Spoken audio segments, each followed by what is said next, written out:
Back at it again, back at it again. Can't stop, won't stop. Zone 9 life.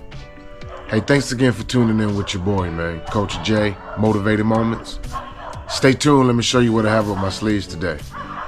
Appreciate y'all.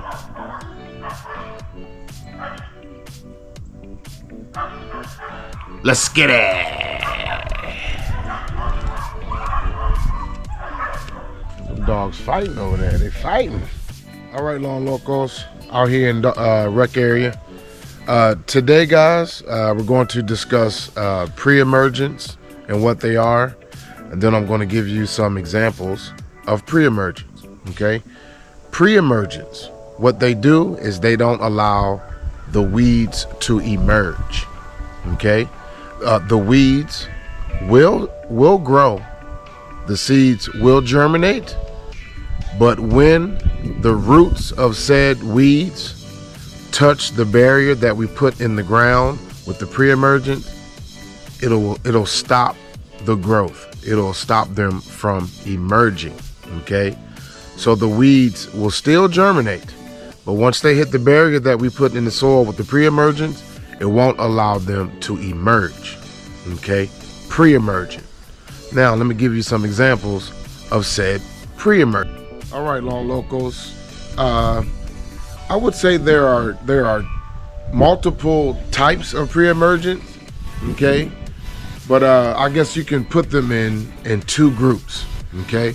There are some pre-emergents that you can use at seeding, and there are some pre-emergents, or rather most pre-emergents, are not able to be used at seeding.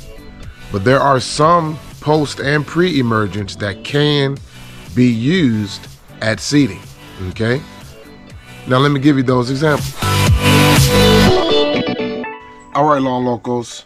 All right, Lawn Locos. Okay, I have a number of different pre-emergents here.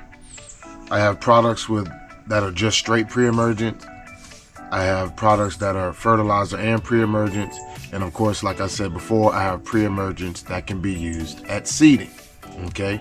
For example, okay? Now this 1908 Turfgrass Pro, okay, it's a 1908 fertilizer, as well as it has the active ingredient prodiamine in it, okay? Prodiamine is a pre-emergent, and this pre-emergent cannot be used at seeding. So you have pre-emergent with fertilizer form, then I also have it in just straight pre-emergent form, prodiamine. Excuse me. So when I use it, I like to go down with the fertilizer with the chemical. Then I also like to, at the minimum rate, tap it in with a little pre-emergent with no fertilizer, okay? So I have the fertilizer version and just the pre-emergent version, okay? Pre-emergent, that's one type. And this is prodiamine, okay? In this Scott's Turf Builder, Halt's grass, it's a fertilizer as well as a pre-emergent, okay? And this is 3004 fertilizer, and the active ingredient in this is pendimethalin, okay? And remember, guys, the pre-emergent just puts a barrier in your soil, so when the roots of the weeds hit said barrier or said chemical, it won't allow the weeds to emerge. They will germinate, but they will not allow for them to emerge, spread, tiller out, and spread throughout your lawn, okay? Pendimethalin is in the Scott's Halt's Turf Builder, okay? I also have what is called Dimension, okay? This is a 1804 fertilizer plus Dimension, the weed, pre-emergent Dimension, okay? And I also have the liquid form of this Dimension, okay? No fertilizer in this, okay? Fertilizer and pre-emergent, just straight pre-emergent, okay? Dimension, that's another one, okay? Another pre-emergent, this has post and pre-emergent properties. Just like the Dimension has post and pre-emergent properties, meaning it will kill baby crabgrass and early stages of grassy weeds if you catch it early with the liquid, but it's pre-emergent. Now I also have another product that I use. It's a post and pre-emergent, and I don't have a granular form of this. It's just straight liquid. It's sulfentrazone. Okay, sulfentrazone, also a post. Okay, post-emergent with pre-emergent properties because it'll stay in the soil a long time. Sulfentrazone is another example. Okay, all right. Now I'm going to get into the examples that you can use at seeding. Okay, and the predominant one or the most famous one that people use, the tenacity is the generic name people use, but the active ingredient is mesotrione. Mesotrione, people say, but mesotrione is how I like to say it because I'm just a fool, a true Lawn Loco. But mesotrione for my Italianos, okay? And that's that the turf builder, okay? This is like a 24-21-3 or something, 21-21, boom, 21-22-4. This is a starter fertilizer as well as pre-emergent, okay? So you can get combinations of fertilizer and pre-emergent. I think there's another one out there that I don't use. It's like 2% or 2%, or 2. I can't remember. I'm trying to pull it out of my Rolodex, my mental Rolodex, but I want to say it's like 2% or something like that. Is another pre-emergent you can use at seeding. But this is the one I use that's in granular form, mesotrione, and I also have the liquid form, what you call people tenacity. But the active ingredient is mesotrione. Okay, mesotrione. Now this tenacity or the mesotrione, you can use at seeding. Okay, this pre-emergent can be used at seeding. It will not harm basically our fescue, bluegrass, and ryegrass. Cannot use the mesotrione on zoysia, Bermuda, or centipede, any of the warm season grasses. But since, guys, I have mainly a fescue yard, there are certain chemicals you have to do your homework and read the labels. Certain chemicals can only be used on certain on certain grass types. Okay, and from my perspective, even though I'm Zone 9 life, I live here in North Florida, I'm giving everything from a cool season perspective. So read your labels, guys. Everything is not permitted on most of the grass types here in Florida. Okay, now there's another chemical that I use. You can use at seeding. Generic name boa constrictor. Okay, but the active ingredient in this is ethofumicate. Ethofumicate. Okay, it mainly is for boa constrictor to choke out and prevent the boa from taking off. It is also a post-emergent control on boa as well. But even though it's labeled boa constrictor, because people mainly focus on the boa, okay, during the fall and spring, but it also takes care of, you know, crabgrass, barnyard grass, it takes care of a lot of weeds as well, ethofumicate, okay? And I also use this to take care of some of the warm season invasion that I get in my cool season lawn, okay? So the ethofumicate, the mesotrione, which is in this starter and weed preventer, can be used at seeding. Okay, they both can be used at seeding for fescue and ryegrass. The mesotrione can be used for the fescue, ryegrass, and bluegrass. Okay, and those are the only pre-emergents that I use at seeding.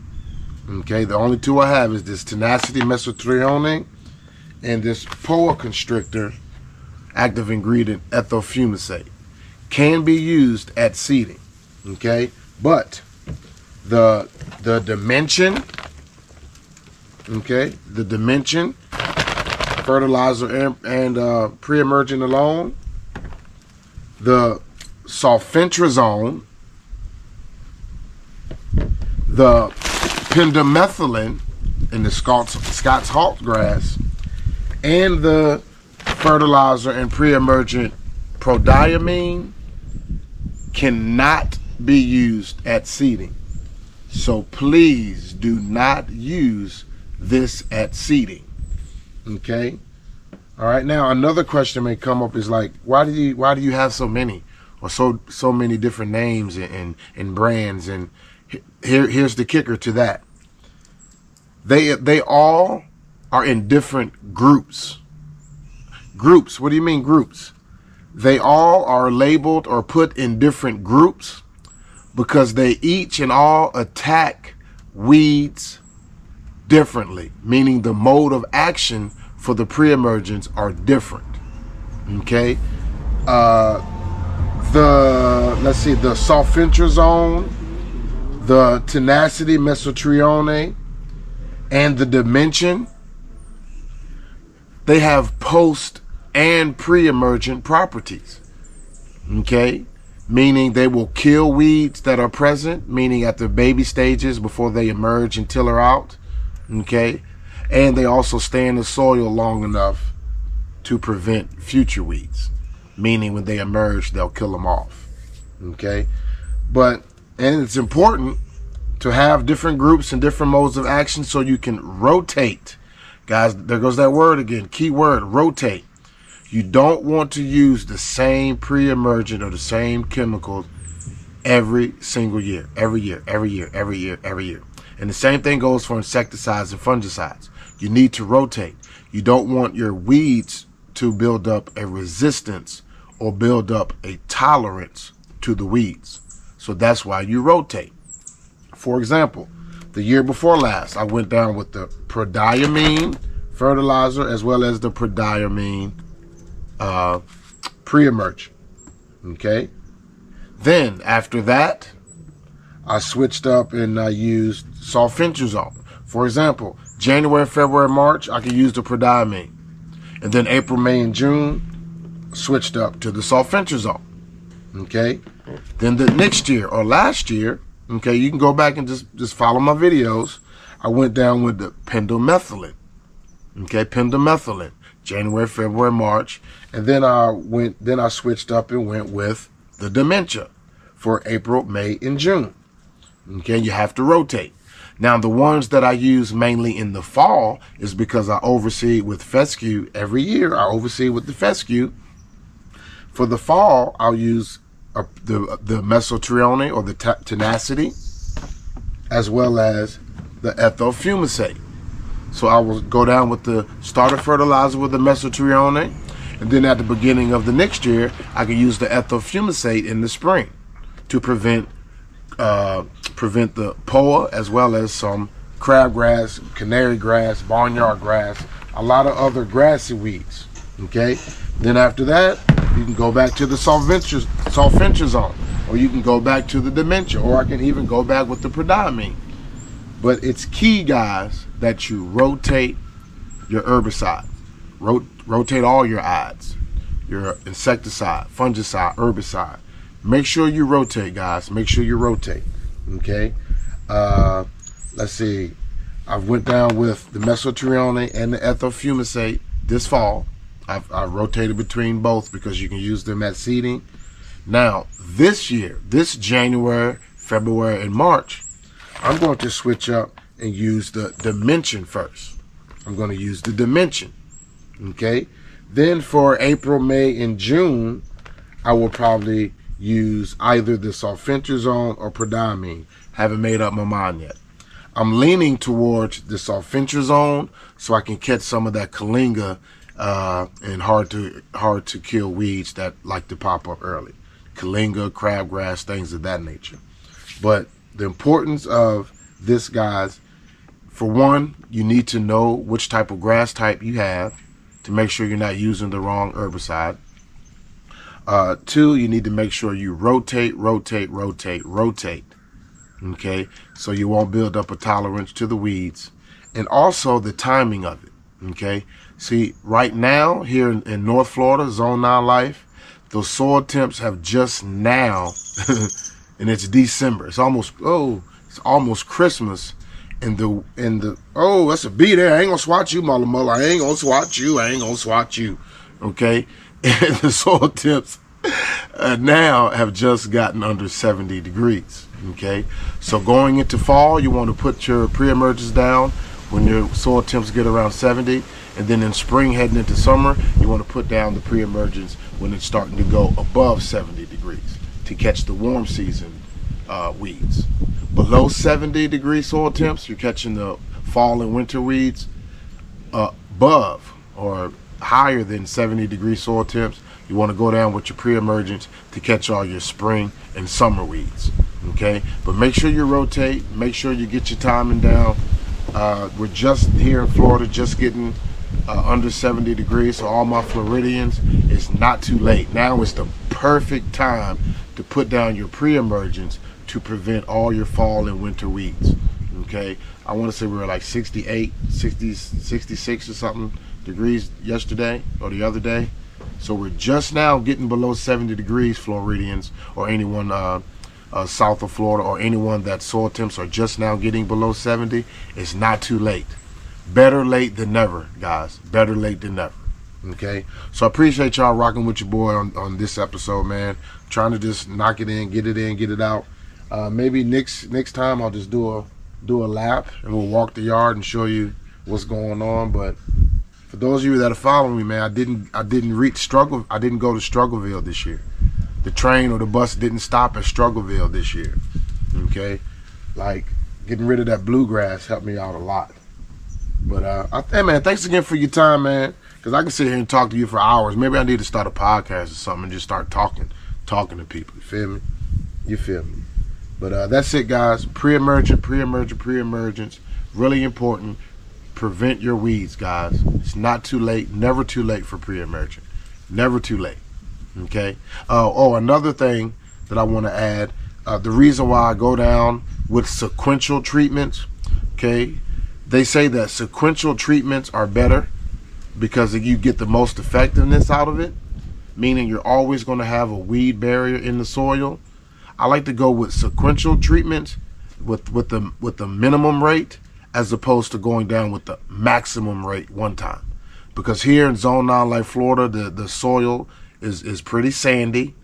Okay, we get a lot of rain and you don't want those pre-emergents to wash out. So I suggest going down, they call it split applications. I encourage guys, please go down with split applications of your pre-emergence. Don't just put it down one time and think you're covered for the next 2 or 3 months. Because guarantee you with our sandy soils, it's going to wash out. Okay, so please, split applications, go down with multiple applications. I encourage it, I suggest it. Okay, yet again, man, thanks again for your time rocking with your boy, man. Coach J, Motivated Moments. Thanks again for your time. God bless and peace.